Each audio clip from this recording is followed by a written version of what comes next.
been incarcerated. And once he get out of the orange and put on green, that's the only color he gonna wear for the rest of his life. And what about the other things that you mentioned about the graveyard at Tops? The other thing that I mentioned was, I follow payton-gendron. I read the manifesto. I seen the video of what he's done, and I follow some of his stuff. Now, way back, there was a doctrine called the Willie Lynch doctrine, and it was called the making of a slave. And in this doctrine, it actually tells you how to control the black people. It's either two things, either fear or hate is what we're gonna feel afterwards. The making of a slave was by Willie Lynch, and it said that you take the biggest and your strongest black man in the community, you bring out all the slaves together, you bring out the strongest black man, you tie a horse to one arm, you tie a horse to another arm, you tie a horse to one leg, you tie a horse to another leg, and then you hit the horses and you rip them apart right in front of everybody to establish that fear.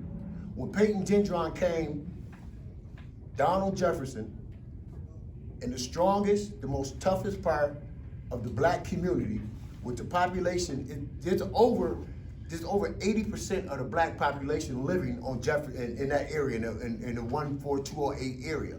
And when he done that, he came to the strongest, blackest part of the community, and he just broke us up. He tore us apart. He established two things. He established that, yes, he had hate, but he established fear.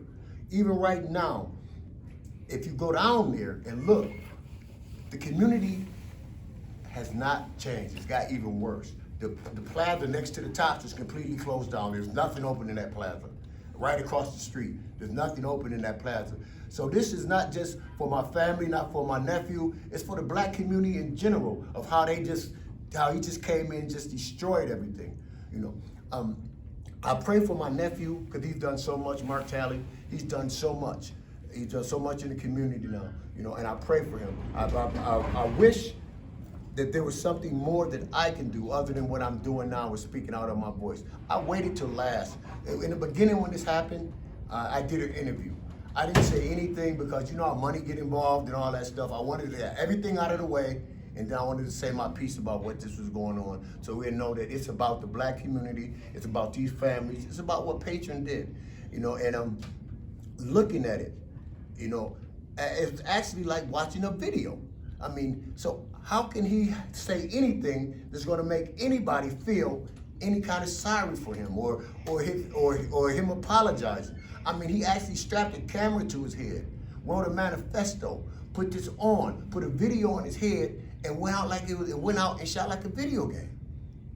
There's no explanation. I didn't want to stay and hear what he had to say because I didn't care what he had to say. It didn't make any difference. All right, that's all I wanted to say. Thank you.